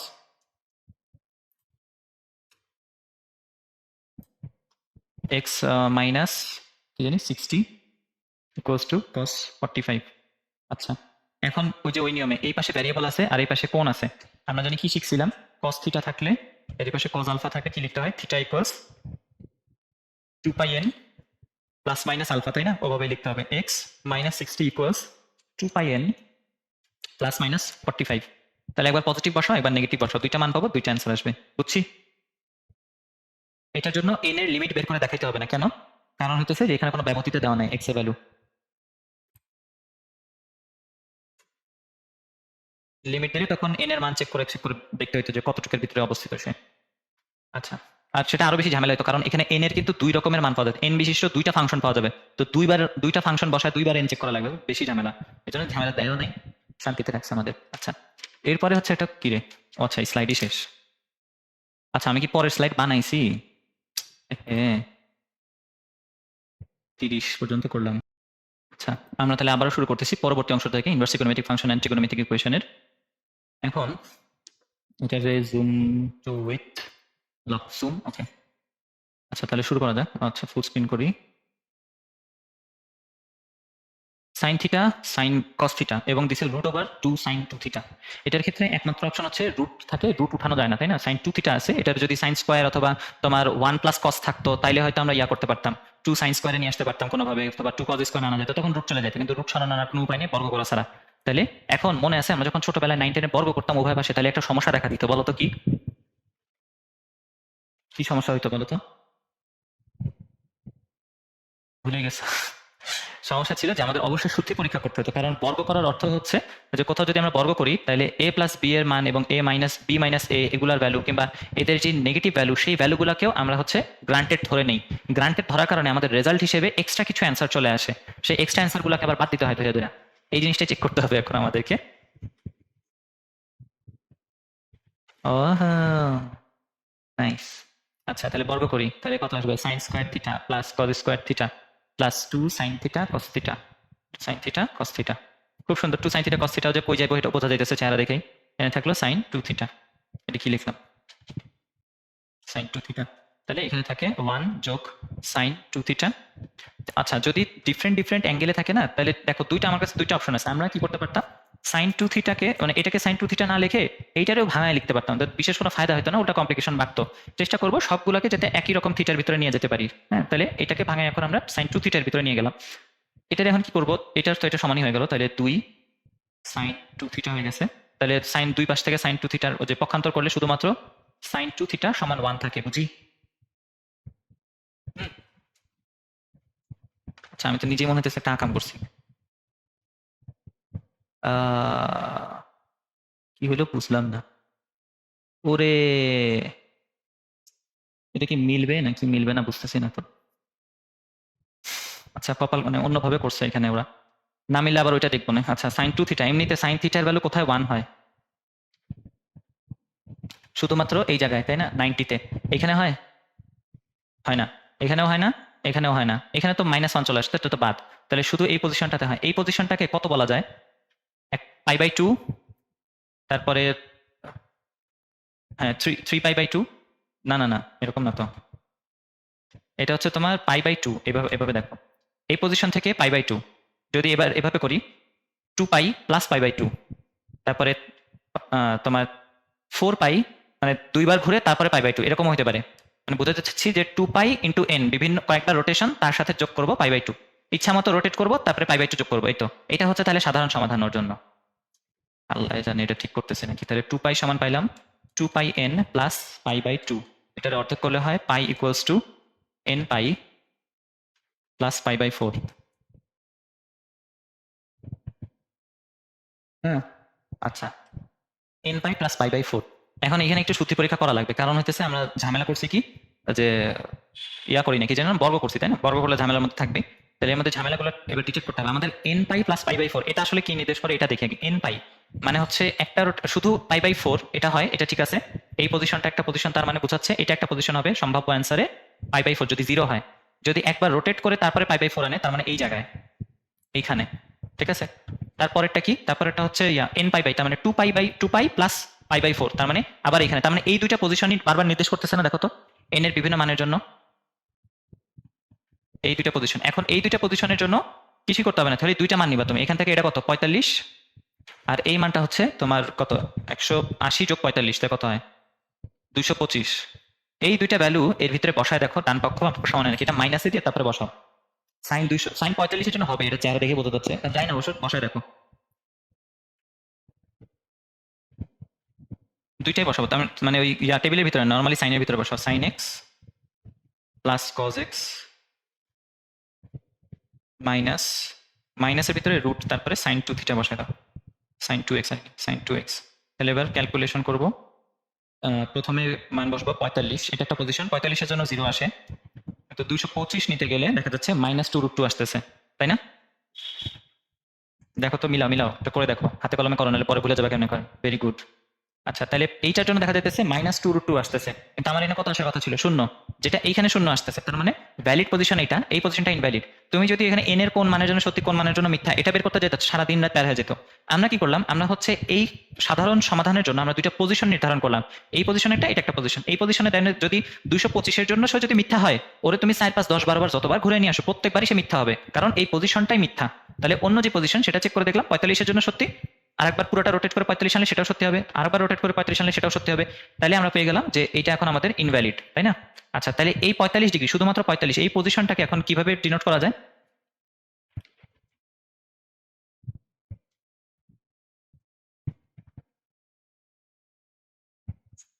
লাস্টে জিজ্ঞেস করলাম এই পজিশনটাকে এখন সাধারণভাবে কিভাবে প্রকাশ করব? 45, অথবা একবার ঘুরে তারপরে 45, দুইবার ঘুরে তারপরে 45, তিনবার ঘুরে তারপর 45, তাই না? এটাকে কিভাবে ডিনোট করে? π/4, তাই না? π/4, এটা তো ঘুরলো। এটা আমরা কেমনে পাইছিলাম দেখো, এই জিনিসটা কেমনে পাইছিলাম? এটা দেখছিলাম যে এটা কি ছিল, সরি, এটা তো ছিল সাইনের জন্য। সাইনের জন্য এই পজিশনটা আমরা কিভাবে নির্ধারণ করছিলাম যে 90 ডিগ্রি ঘুরতে হয়, অথবা একবার ঘুরে এসে তারপর 90 ডিগ্রি, দুইবার ঘুরে এসে তারপর 90 ডিগ্রি। এটার জন্য তো ওই রকমই, একবার ঘুরে এসে তারপর 45, দুইবার ঘুরে এসে তারপর 45, তিনবার ঘুরে এসে তারপর 45। আগেরটা ছিল 2πn প্লাস π/2, কারণ 90 আগাচ্ছিলাম। এবার তো 90 আগান লাগবে না, প্রত্যেকবার ঘুরে আসবো তারপরে 45 আগাবো। তাহলে 2πn প্লাস π/4। বুঝছি না বুঝি নেই? 45 পজিশনটা, হ্যাঁ বলো বলো বলো, ঝামেলা কোথায় লাগতেছে এখন?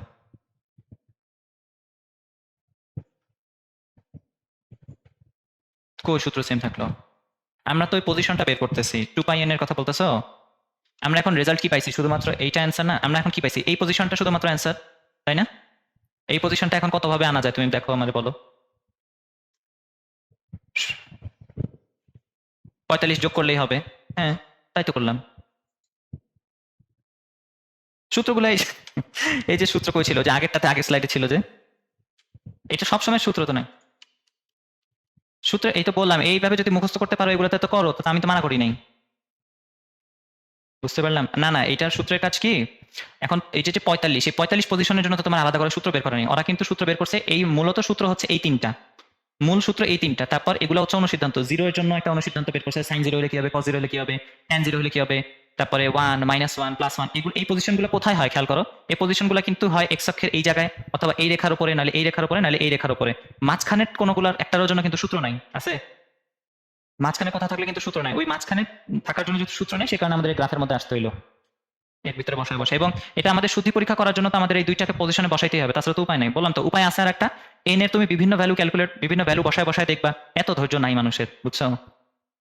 ওইটা কিভাবে করতে হয়? সাইনের ভিতরে তখন বসাতে হয়, সাইনের ভিতরে বসাইতে হয় n পাই প্লাস π/4, কসের ভিতরে n পাই প্লাস π/4, তারপরে এর ভিতরে 2 ইন্টু n পাই প্লাস π/4, তারপরে n এর ভ্যালু কোনগুলোর জন্য সত্যি হয় সেগুলো দেখতে হয়, বুঝছি? তার থেকে ভালো হইতেছে একটু পজিশনটাকে ডিনোট করা, এই দুইটা পজিশনের জন্য সত্যি, তাহলে এই দুইটা পজিশন আইডেন্টিফাই করবো, তার মধ্যে দেখলাম এটা মিথ্যা, তো দুইটা জিনিস চেক করলে আমার হয়ে যেতেছে, এটা মিথ্যা এটা সত্যি, শেষ। তাহলে এই পজিশনটাকে এখন সাধারণভাবে কি বলা যায়? 2πm প্লাস π/4, শেষ। বুঝতে পারলাম? Very good. যদি বুঝে থাকি, তাহলে এটার ক্ষেত্রে বলো তো এখন, যে এইটার ক্যালকুলেট করতে গেলে কি আমাদের কোনো এক্সট্রা, মানে কোনো কিছু বাদ দিতে হবে কিন্তু, কিংবা অ্যাড করতে হবে? করতে হবে না, কারণ কোশ্চেনের ভিতরেই আমাকে বর্গ করে দিছে, এটার জন্য আমি দায়ী না যদি তুমি আগে থেকে আমার বর্গ করে দাও। আমি বর্গ করলে সেখানে সমস্যা আছে, কিন্তু কোশ্চেনে যদি বর্গ করা থাকে তাহলে কোনো ঝামেলা নাই। আর একটা ব্যাপার হচ্ছে যে এইটার অ্যান্সারটা অন্যভাবে করা যায়, ট্যান আনার মাধ্যমে করা যায়, তারপরেও রেজাল্টটাই একই থাকে, রেজাল্ট ঠিক একই পাওয়া যাবে। দেখা যাবে এই 45 এই পজিশনের জন্যই শুধুমাত্র অ্যান্সার পাওয়া যাচ্ছে। আবার আমরা সাইনের মাধ্যমে করে দেখলাম, ওই একই অ্যান্সারই পাওয়া গেছে। তার মানে তুমি যেই প্রসিডিউরে করো না কেন, রেজাল্ট তোমার সেমই আসবে। এমন হবে না কখনো যে ট্যান ধরে একভাবে আসবে, সাইন ধরে কস ধরে আরেকভাবে আসবে, রেজাল্ট একই আসবে। ঘুরে ফিরে তোমার প্রসিডিউর ভিন্ন হবে, তোমার গ্রাফে বসানো ভিন্ন হবে। ওই ট্যানের জন্য একটা পজিশন মিথ্যা হবে, দেখা যাইতো হয়তো যে ট্যানের জন্য করতে গেলে দেখা যেত যে এই দুইটা পজিশন পাচ্ছ তুমি রেজাল্ট, তার মধ্যে এইটা বাদ চলে যাইতো, এটাই থেকে যাইতো শেষ পর্যন্ত, এবং এটাই তো আমার অ্যান্সার, বুঝছি? এরকম হয়তো হতে পারে ট্যানের ক্ষেত্রে কিংবা অন্য কাউরে নিলে, কিন্তু দিন শেষে যেটা রেজাল্ট শুধুমাত্র সেটাই অবশিষ্ট থাকবে।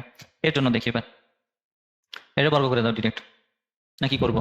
বর্গ করে দিই, 3 sin square x equals to 2 plus cos square x minus 2√2 cos x। আচ্ছা,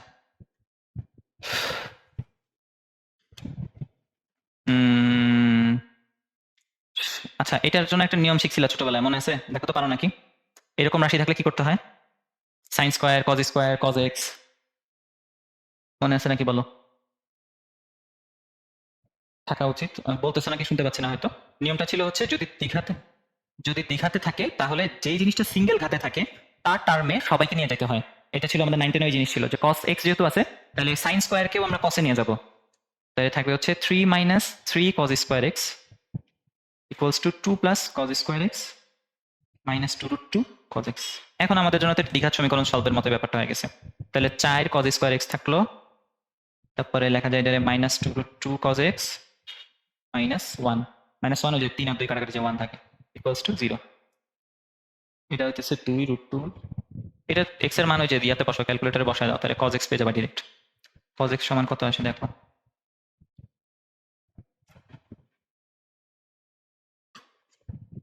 cos x এর মান বাইর করো, দ্বিঘাতের মধ্যে বসায় ইকুয়েশনে বসাও। 4 মাইনাস 2 রুট 2, ক্যালকুলেটরে তো মনে হয় সুন্দরভাবে দিবে না এটার ভ্যালু। এটা হ্যাঁ cos স্কয়ার তো তোমার বসাতে হবে না, এটাকে তুমি চিন্তা করবা এরকম ভাবে 4y square minus 2 root 2y minus 1। দ্বিঘাত সমীকরণ আছে না এক চলক বিশিষ্ট, ইকুয়েশনে যাবা, তারপর 5-এ, তারপরে ইয়াতে মানে মোটে যায় 5 নম্বরে যায় ইকুয়েশন মোট, তারপর 3 নাম্বার ফরম্যাটে আছে ax square plus bx plus c, অমনে যাবা abc এর মান বসাই দিবা।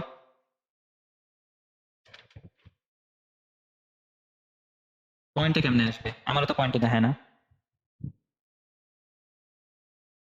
ইএস ইউজ করতেছো না তুমি, ইএস এ তো এই কাহিনী করার কথা না। তুমি কি কোনো মোড ক্লিয়ার করে তারপরে যাও, মোড ক্লিয়ার করে চেক করে দেখো হয় কিনা। হুম, এরকম তাই না? আচ্ছা, এখন আমরা দুইটা রেজাল্ট পাইলাম, এই দুইটা রেজাল্টের জন্য দুই ভাবে চিন্তা করতে। এখন এটা কি তোমার মানে মানে ডিরেক্ট কোনো ভ্যালু তো না, এমন তো না যেটা cos 30 cos 60 এরকম কিছুর মধ্যে তো মেলে নাই। তাহলে এটা ধরে নিতে হবে যে এইটা সমান হচ্ছে cos আলফা, এইটা সমান আমরা বলতেছি cos বিটা। তাহলে যদি cos আলফা হয় তাহলে x সমান আমরা লিখতে পারি, cos এর জন্য নরমালি সূত্র কি 2 pi n plus minus alpha, আর একটা হবে হচ্ছে x equals to 2 pi n plus minus beta. এটা অ্যান্সার, সাথে তারপরে লিখতে দিতে হবে যেখানে alpha equals to cos inverse of root 6 plus root 2 divided by 4 এবং বিটা সমান cos inverse of minus root 6 plus root 2 divided by 4। বুঝতে পারলাম? আচ্ছা, ভেরি গুড। এটারে কি করবো, এগুলোর একদম মুখস্থ অঙ্ক, সেটা হইতেছে যে এই tan থাকুক বা cot থাকুক, যদি এরকম ক্রমিক ধারায় থাকে আর কি, তারা x2x cot 3x থাকে, তাহলে একটারে ডান পাশে পাঠিয়ে দিয়ে কমন নিয়ে ফেললেই অঙ্ক শেষ হয়ে যায় অনেক বেশিরভাগ ক্ষেত্রেই। দেখো তাহলে একটারে যদি ডানে পাঠাই, cot 3x এর ডানে পাঠাই মেইনলি, কারণ x আর cot 2x যোগ করলে হচ্ছে cot, তো এটা কি লিখতেছি cot x আর cot 2x নিয়ে হচ্ছে 3x পাওয়া যাবে, সূত্র তো আছে মনে হয় একটা cot এর, আরো নয়তো ভুলে গেছি। cot 2x যদি কমন নেই তাহলে ওই পাশে থাকে হচ্ছে cot x cot 2x, sorry আচ্ছা কমন তো যাবে cot 3x, কি লিখতেছি cot 3x, এর ভিতরে থাকবে হচ্ছে cot x cot আবার cot 2x মাইনাস 1, এরপরে হচ্ছে এই যে এই অংশটারে নিচে পাঠিয়ে দিতে হয়। তাহলে এটার মনে হয় সূত্র আছে নাকি, cot x plus cot 2x 2x, হ্যাঁ কি চেঞ্জ করে লিখতে হবে বুঝি নেই।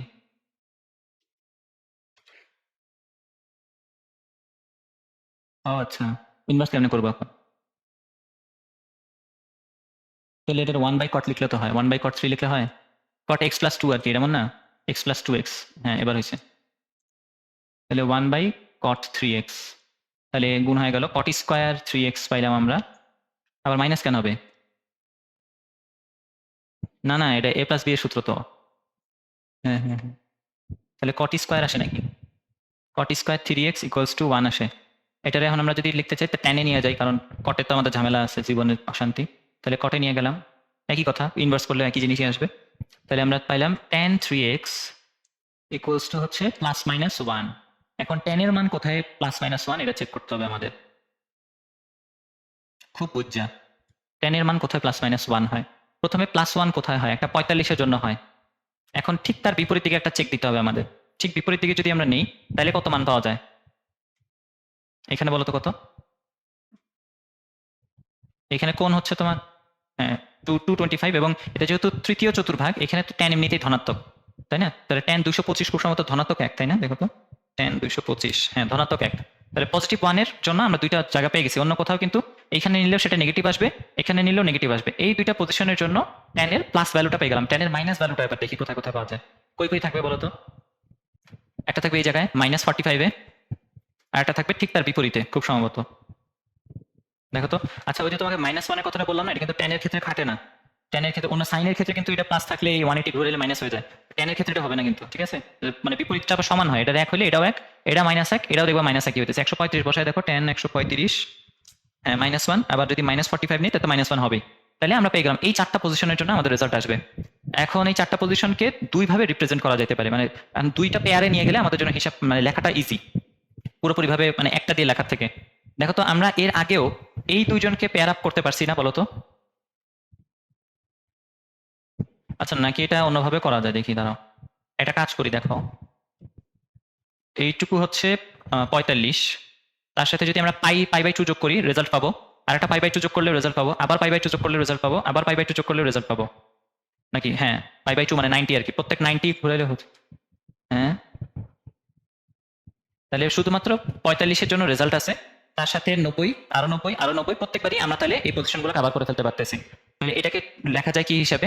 n পাই বাই 2 প্লাস, এটা না, n pi by 2 plus pi by 4।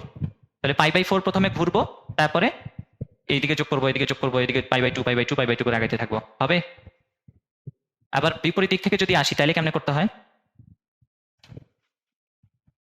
বোঝো নাই? মাইনাস নিলেও হবে, কেননা আমরা যদি এরকম নেই যে ধরো শুধুমাত্র এখন পাই বাই 2 এর কাহিনী চিন্তা করি, পজিটিভ পাই বাই 2 মানে এইখানে যেটা আছে সেটা হচ্ছে শুরুর অংশে প্রথমে পাই বাই 2 যোগ করা হচ্ছে, পাই বাই 2 তারপরে 45। আচ্ছা, দুইটা পাই বাই 2 তারপরে 45, এটাও হয়। তিনটা পাই বাই 2 তারপরে 45, ঠিক আছে। চারটা পাই বাই 2 তারপরে 45, এটাও রেজাল্ট দেয়। এবার নেগেটিভের দিকে খেয়াল করি, মানে মাইনাস দিলে হয় নাকি? পাই বাই 2 -45, ঠিক আছে। 2 পাই বাই 2 -45, ঠিক আছে। 3 পাই বাই 2 -45 দিচ্ছে। তারপরে এটা 4 পাই বাই 2 -45, এটাও ঠিক আছে। তার মানে পাই বাই 2 প্লাস মাইনাস 45 দুইটাই আমাদের জন্য রেজাল্ট দেয়, দুইভাবে রেজাল্ট আসে। বুঝতে পারলাম?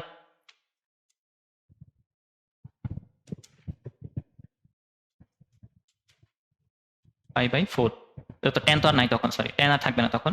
তাহলে x সমান আমরা পাইলাম n পাই/6 প্লাস মাইনাস পাই/12। বলো ঠিক কিনা? আচ্ছা, এটার জন্য কি সূত্র ছিল নাকি? একটু চেক করে আসি আমরা। tan +-1 এর জন্য থাকার কথা, tan এর +-1 নাই, tan এর +-1 এর জন্য সূত্র এখানে দেওয়া নাই, তার মানে আমাদের এভাবে ভেঙে ভেঙে করে দেখতে হবে। বুঝছি। আচ্ছা, এটা গেল। এরপরে কি আছে? সমাধান করতে কইছে এটারে sec4 আর sec2 রুট, এটারে মানে কি এটারে 2 থিটা, এরকম একটা করছি আমরা। এটাকে সাইনে নিয়ে যাব, সাইন কসে, সাইন তো নাই, উদা কস আছে খালি। তাহলে 1/cos4 -1/cos2 ইকুয়ালস টু 2। লসাগু করব, কত দিয়ে গুণ করে দিব, মানে ওই হর দুইটার গুণফল দিয়ে, ওইটা যেহেতু লসাগু, তাহলে থাকবে cos2 theta minus cos4 theta equals to হবে 2 cos4 থিটা cos2 থিটা। এরপরে কি করা যেতে পারে? দেখো তো, cos4 থিটা দুইটা চলে আসছে না? আমরা এখন দাঁড়াও, ওয়েট, এটারে cos4 থিটা কমন নিয়ে কোনো ফায়দা নাই, 2 থিটা ভাঙ্গাচুরা আছে, এটারে ভাঙ্গাও। এটারে ভাঙ্গাইলে কি হয়? 2 cos a cos b ভাঙাইলে কি হয়? বলো বলো বলো। 2 cos a cos b, wait, cos হবে cos a plus b/2 into cos a minus b/2, এরকম মনে হয় নাকি? Plus plus cos a plus b/2, হ্যাঁ হ্যাঁ, a মাইনাস। তাহলে প্রথমে হচ্ছে 6 থিটা বাই 2, 3 থিটা আসবে নাকি, না 6 থিটা নাকি, না না শুধু যোগফল তো a প্লাস b আর কি, cos a প্লাস b আর cos a মাইনাস b এভাবে আসে, হ্যাঁ। প্লাস হবে, যদি এটা যদি সাইন সাইন থাকতো, সাইন সাইন থাকলে cos a minus cos b হয় এরকম। তাহলে এখানে হচ্ছে cos cos এ আছে, তাহলে cos প্লাস cos বিয়োগফল কত হবে? 2 থিটা নাকি? এটা থেকে এটা বিয়োগ করে 2 থিটা, হ্যাঁ। আচ্ছা, এখন দুই পাশ থেকে কি 2 থিটা কাটাকাটি চলে যায় না? এটা আর এটা গেল গা, সরি, কই গেল? এই দুজন গেছে গা। তাহলে 4 এর অংশ 6 আর 4 থাকলো, তাহলে লিখতে পারি cos 6 theta plus cos 4 theta equals 0। এটাতে এখন আবার cos a cos b মানে বানাও, তাহলে ওই একই জিনিস আবার উল্টা করে করতে হবে। তাহলে 2 cos যোগ করে ভাগ নাকি, তাহলে কত হবে? 10/2 5 থিটা, তারপরে cos বিয়োগ করে 2 দিয়ে ভাগ, তার মানে 6 থেকে 4 বাদ 2, 2 দিয়ে ভাগ 1, তার মানে হুদা থিটা রুট ইকুয়ালস টু 0 2 বাদ, তাহলে cos 5 থিটা সমান 0 অর cos থিটা সমান 0। এখন কখন কখন জানি আবার 0 হয় cos এর ভ্যালু, কোন কোন পজিশনে, এইখানে আর এইখানে। এগুলো আসলে কি ছিল আমাদের π/2 এর বিজোড় গুণিতক, মনে আছে? এই যে একটা π/2, তিনটা π/2, 5টা, 7টা বিজোড় গুণিতক। এটা তো মানে ওই যে অভিজ্ঞতার সাথে সাথে এটা মানে এমন হয়ে গেছে যে অভিজ্ঞতা হয়ে গেছে আর কি। তাহলে 5 থিটা মানে হচ্ছে π/2 2n + 1, এটা হচ্ছে থিটা সমান π/2 2n + ও আচ্ছা, এই যে দেখো এখানে আবার আর এক ওস্তাদ আছে। আরে, যেটার মান হচ্ছে শুধুমাত্র 8 ভিতরে সীমাবদ্ধ হবে, তাহলে আমার এই মানটা নেওয়ার দরকার আছে? এটা তো তাহলে একটাই রেজাল্ট, এই পজিশনে একটা করলেই তো হয় 90, এটাই খালি নাকি তো, নাকি না? ও না, রেজাল্ট এখানে শেষ না, থিটা এর ভ্যালু। আচ্ছা থিটা এর ভ্যালু তো নরমালি অঙ্কগুলো করতে হবে, থিটা এর ভ্যালু মেইনলি। আচ্ছা দেখি, দেখাইতেছি কি করতে হবে। কইছিলাম আমরা 2πn, এখানে ছিল 2n + 1। এখন এইখানে আবার থিটার আরো কিছু মান পাওয়া যায়, এই মানটা কিন্তু অনেক ছোট, এটা π/10 হয়ে গেছে, খেয়াল করছো? π/10 2n + 1, π/10 কিন্তু মাত্র 18 ডিগ্রি, 18 ডিগ্রি এর বিজোড় গুণিতক, 18 ডিগ্রির বিজোড় গুণিতক কিন্তু এর ভিতরেই আছে, ঠিক আছে? তাহলে তোমাকে ওই চেকটা আসলে করতে হবে। তো ওই চেক করার আগে আমরা এইটার ভিতরে চেক করে ফেলতে পারি ইজিলি। এটা হচ্ছে π/2 এর বিজোড় গুণিতক, স্বাভাবিকভাবে নর্মাল π/2 এর বিজোড় গুণিতক। এটা শুধুমাত্র এইখানে আসে এই পজিশনটা, কারণ আমাদের কিন্তু ভ্যালিড অংশ কোনটা? শুধুমাত্র উপরের রিজিয়নটা, তাই না? তাহলে উপরের রিজিয়নে শুধুমাত্র এই অংশটাকে কভার করতেছে কে? এই থিটা। এইটা কত আসে, কত ডিগ্রি বলো?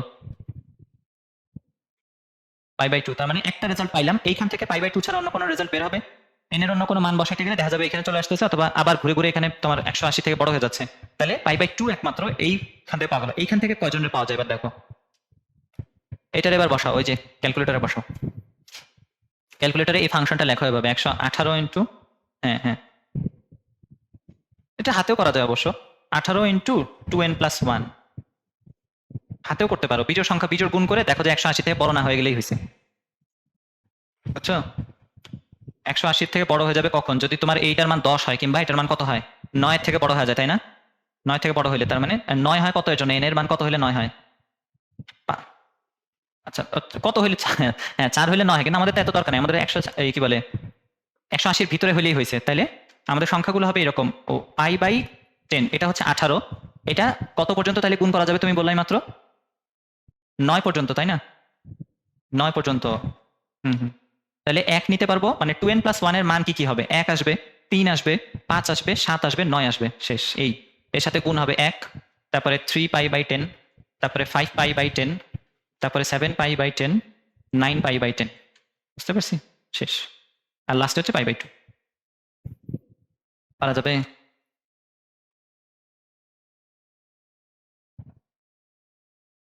এই যে কয়টা রেজাল্ট আসছে? 6টা। অনেকদিন পর 6টা রেজাল্ট আসলো। আচ্ছা, এই তো গেল। তারপর আচ্ছা 0 1 2 5/2 ব্যবধির মধ্যে ধরে পাই, 0 যদি ধরতাম তাহলে π/2, তাহলে তো একটা মান মনে হয় বেশি নিতেছি। ওই যে এটা আর এটা সেম, এটা তো তাই তো বলতেছি যে অ্যান্সার হিসেবে 5টা মান লেখা, এটা আর এটা সেম আর কি। এটা আবার 2বার লেখো না, ওটাই নাম্বার কাটবে নি। এক কাটতে পারে আর কি, যদি টিচার হারামি হয় তাহলে এখান থেকে নাম্বার কাটবে কিছু। π/4 মানে 5π/10 আর π/2 একই জিনিস। ঠিক আছে, তাহলে ক্লিয়ার এটা? তাহলে আমরা সামনে আগাবো। আচ্ছা সামনে আগাই। এনে cot 10 এর মধ্যে আছে, এটারও সাইন কসে নিয়ে যাওয়া কি উচিত হবে নাকি নেওয়া উচিত হবে না? এটাকে আমরা দেখি একটু সিম্পলিফাই করা যায় কিনা। হ্যাঁ,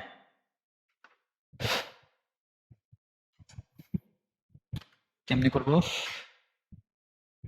10 10 10 এ আছে, তাহলে 1 + 10 sec 2 sec এর ভিতরে আছে 2 sec, 2 sec তো ভাঙানো যায় না, 2 sec থিটা। সেটা সাইন কসে নিয়ে গেলেই তো হয়, তো ঝামেলা করছে কেন? দেখি cos x পাই, এগুলো x দিয়ে লিখি, থিটা দিয়ে লিখতে আমার প্যারা লাগে না, থিটাই ভালো, একটানে লেখা যায়। cos theta by sin theta, এখানে থাকে হচ্ছে তোমার cos থিটা, আর এটা sin থিটা, উপরে থাকে এখানে হচ্ছে 2, এখানে হচ্ছে cos থিটা। তাহলে ফ্ল্যাট লাইন পাওয়ার জন্য আমার পুরো সমীকরণকে sin cos দিয়ে গুণ করে দিতে হবে, তাই না? তাহলে sin cos দিয়ে গুণ করলে আমরা পাচ্ছি cos square theta, sin sin কাটা গেল গা, তারপরে এখানে cos আর cos কাটা চলে যায়, থাকে sin স্কোয়ার থিটা। কি রে, এটা কি করতেছি? হ্যাঁ হ্যাঁ, তারপরে sin cos দিয়ে গুণ করলে এখানে কি থাকে 2 sin থিটা, ঠিক আছে নাকি, না ভেজাল আছে?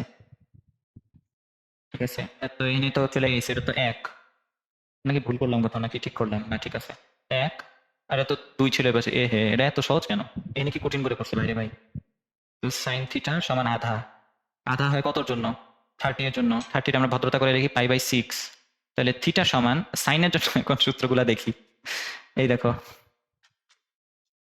সাইনের জন্য কই? ও আচ্ছা, এটা তো ওই পেজে আছে, ওইখানে সাধারণ সমাধানটা মনে আছে? এটা হচ্ছে n pi plus minus, sorry n pi plus -1 raise to power হ্যাঁ n ইন্টু আলফা। এটা হচ্ছে সাইনের জন্য সমাধান। এটা হচ্ছে সব থেকে পিকিউলিয়ার এবং হচ্ছে সব থেকে জরুরিও বলা যায়। ঠিক আছে, এটা কি মুখস্থ করতে পারবো? এটার ব্যাখ্যাটা কেমনে আসে আমার আপাতত মনে পড়তেছে না খুব সম্ভবত। থিটা তো, আচ্ছা ট্রাই করে দেখি, নাইলে কি এটার সূত্রের প্রমাণ ছিল? আচ্ছা আচ্ছা, তাহলে ভালো কথা, তাহলে দেখি আমি পারবো, হয়তো পারবো না তা না। ট্রাই করতে ভালো লাগতেছে না, দেখতে পছন্দ না আমার এই জিনিসটা। সাইনের এটাতে আমি সবসময় অ্যাভয়েড করে অঙ্ক করার ট্রাই করতাম। আচ্ছা, সাইনের 30 এর জন্য, 30 এর জন্য হিসাবটা করি। 30 এর জন্য কই থাকে? এইখানে 30 পাওয়া যায়। সাইনের ভ্যালু আরেকটা জায়গায় সেটা হয়, এইখানে হয় আবার পজিটিভ, তাই না? এবং এই মানটা কত? এই মানটা কিন্তু তোমার π-30 এর জন্য পজিটিভ, মানে পজিটিভ ইয়া পাওয়া যাবে, হাফ পাওয়া যাবে, তাই না? π-30 মানে হচ্ছে কিন্তু 150। দুটো কিন্তু ডিফারেন্ট ভ্যালু, বুঝতে পারতেছি? এখানে পেলাম আমরা 30, এখানে পেলাম আমরা -30। তাই তুমি পজিশনটা খেয়াল করো, অন্য সব জায়গায় কিন্তু এই ভ্যালুগুলো নেগেটিভ সাইন দিবে। আমাদের শুধুমাত্র এই দুইটা পজিশনকে এখন ডিফাইন করতে হবে। এখন এই দুইটা পজিশন কেন নিলাম? কারণ হচ্ছে আমাদের এইখানে এইটাই হচ্ছে আলফা। এখানে আলফা হিসেবে কিন্তু 30 এবং -30 এই দুইটা পজিশনের জন্য আমার হাফ দিতেছে। হাফের জায়গায় যদি অন্য কেউ থাকতো তখন এই কোনটা চেঞ্জ হতো, দেখা যেত এর ভিতরেই কোথাও না কোথাও রয়েছে থিটার ভ্যালুটা। আচ্ছা, কিভাবে হয়? তাহলে প্রথমে এই জিনিসটা, এটাকে ঠিক করি। এটাকে ঠিক করে লেখা যায়, এটা হচ্ছে কত তোমার, এটাকে কি বলে? n পাই, হ্যাঁ। স্বাভাবিকভাবে n এর ভ্যালু এখন 0, তাহলে +30, শুধুমাত্র +30, ঠিক আছে। আচ্ছা, তারপরে এই পজিশনটা আবার কিভাবে পাওয়া যায়? পুরোটা একবার ঘুরে এসে তারপরে 30, তাই না? তাহলে আমি একবার ঘুরে আসলাম, তাহলে 2π ঘুরে আসছি। তারপরে 2π যদি আমি আরেকবার ঘুরে আসি, তাহলে আবারও পাচ্ছি কি 4π এর জন্য পাওয়া যায়, মানে ওই একই জিনিস, তাই না? এবার 4π এর জন্য হচ্ছে, তারপরে 6π এর জন্য হবে, তারপরে 8π এর জন্য হবে। বুঝতে পারলাম? প্রথম পজিশনটাকে ঠিক করতেছি আগে আমরা। তাহলে আমরা পাইলাম থিটা প্লাস 2n ইন্টু পাই। বুঝতে পারলাম? আচ্ছা, এবার হইতেছে এই পজিশনটা দেখি। এই পজিশনটার জন্য প্রত্যেকবার এই জায়গায় ঘুরে আসতে হচ্ছে আমাকে। একবার আসতেছি আমি এখানে, একবার ঘুরে একটা পাই মাইনাস, মানে একটা পাই দিলে মাইনাস। তারপরে যদি আমি কি করি, এটারে পুরোটা ঘুরে আসি, তাহলে কত হয়? নাকি না, ওয়েট, এটা কেমনে করে? একটা পাই দিলাম মাইনাস, 3টা পাই মানে কোথায়? এই জায়গায় নাকি? 3টা পাই মানে, আচ্ছা 3টা পাই, একটা পাই দিয়ে -30, 3টা পাই, তার মানে একবার ঘুরে এসে তারপরে পাই, তারপরে -30। তুমি যদি 5টা পাই নাও, 5টা পাই মানে 2বার ঘোরার পরে এখানে আসা, তারপরে -30, তাহলে এরকম পাচ্ছি প্রত্যেকবার বিজোড় গুণিতকের পরে মাইনাস। তাহলে 2n + 1 ইন্টু পাই মাইনাস থিটা নিতে হচ্ছে। তাহলে এইটারে প্লাস থিটা হিসেবে সামনেটার, এটারে থিটা প্লাস না লিখে এটাকে তোমার পিছনে লিখি থিটা। এখানে তাহলে একটা কমন প্যাটার্ন খেয়াল করো, যে আমি যদি 2n নেই, বা যদি আমার যদি রোটেশনটা, পাইয়ের রোটেশনটা যদি আমার জোড়ে থাকে, তাহলে আমার যোগ করতে হয়। পাইয়ের রোটেশনটা যদি আমার নেগেটিভে থাকে, সরি বিজোড়ে থাকে, তাহলে হচ্ছে আমাকে মাইনাস করতে হয়। ঠিক আছে, এই জিনিসটাকেই হচ্ছে এই প্লাস মাইনাস কিভাবে আনা যায়, মানে এটাকে আমরা সাধারণ একটা সংখ্যা হিসেবে রাখবো। যদি রোটেশন আমার কি জানি জোড় হয় তাহলে প্লাস হবে, যদি রোটেশন আমার অড হয় আর কি, বা বিজোড় হয়, তাহলে যাতে নেগেটিভ হয়। তাহলে এটা করা যায় মানে ওই যে -1 রেজ টু পাওয়ার n এর সাহায্য নিয়ে। তাহলে করা হয় কি, n পাই, তুমি কতবার ঘুরতেছো, যদি জোড় হয়, জোড় হলে কি হবে? প্লাস হবে, তাই না? দেখো তো প্লাস কভার করে নাকি এই অংশটা? প্লাস হয়েছে না? এই চিহ্নটা প্লাস দিতেছে, প্লাস থিটা। যদি তুমি এখানে কোনো নেগেটিভ মানে বিজোড় সংখ্যা দাও, যদি n এর মান বিজোড় হয়, বিজোড় হলে এখানেও বিজোড় দিবে, তখন এখানে নেগেটিভ হয়ে যাবে। এই যে বিজোড় হলে নেগেটিভ, জোড় হলে পজিটিভ। বুঝতে পারছি সূত্রটা আইলো কোত্থেকে? মনে থাকবে? ওইখানে হয়তো তোমার সিস্টেমেটিক্যালি বইয়ের মতন করে করছে, আমি আমার মতন করে বুঝালাম। দুইটা পজিশন আলাদা আলাদাভাবে ভেঙে নিছি, তারপরে দেখলাম যে আমরা যদি পাইয়ের জোড় রোটেশন নেই তাহলে হচ্ছে যোগ করতে হয়, যদি আমি নেগেটিভ রোটেশন নেই, সরি বিজোড় রোটেশন নেই, তাহলে বিয়োগ করতে হয়। তাহলে এটাকে লিখবো n pi plus -1 raise to power n, আর হচ্ছে পাই বাই কি জানি এটা, π/6 পারা যাবে?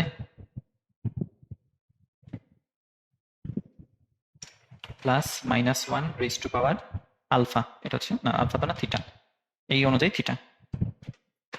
তাহলে এটা হচ্ছে আমাদের রেজাল্ট, n পাই প্লাস, এটারেও আবার কি জানি কি ঝামেলা করে করছে, শেষ পর্যন্ত এমনি আসছে। আমাদের তো আরো ইজিলি হয়ে গেছে সাইন কসে ভাগায়।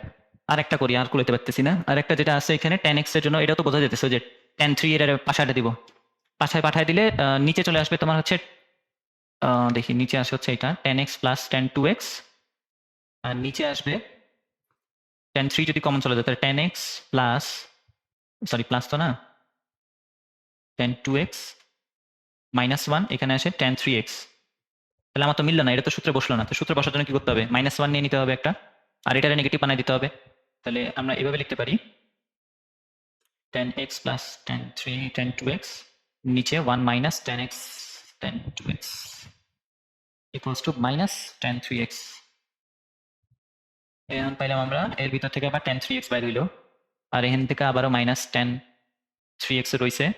তাহলে কত পাইলাম আমরা, 2 tan 3x ইকুয়ালস টু 0। তার মানে tan 3x ইকুয়ালস টু 0, এটা সমান 0 আসে, তো এটা 2 থাকা না থাকা সমান কথা, তাই না? বুঝিনি। আচ্ছা, আর তাহলে tan 0 হয় কোথায়?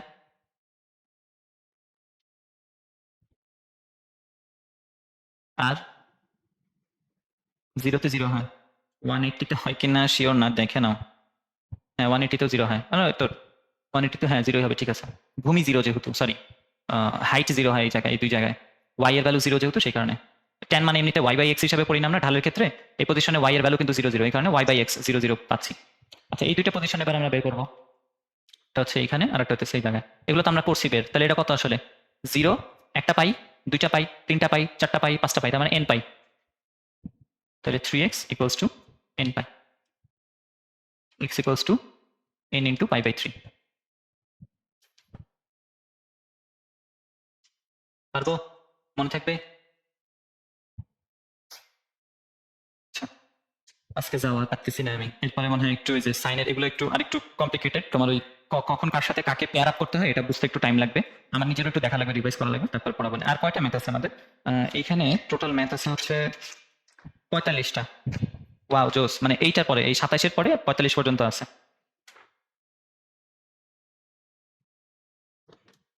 তুমি যদি পড়তে চাও তাহলে এটাই পড়াবো, বলো কি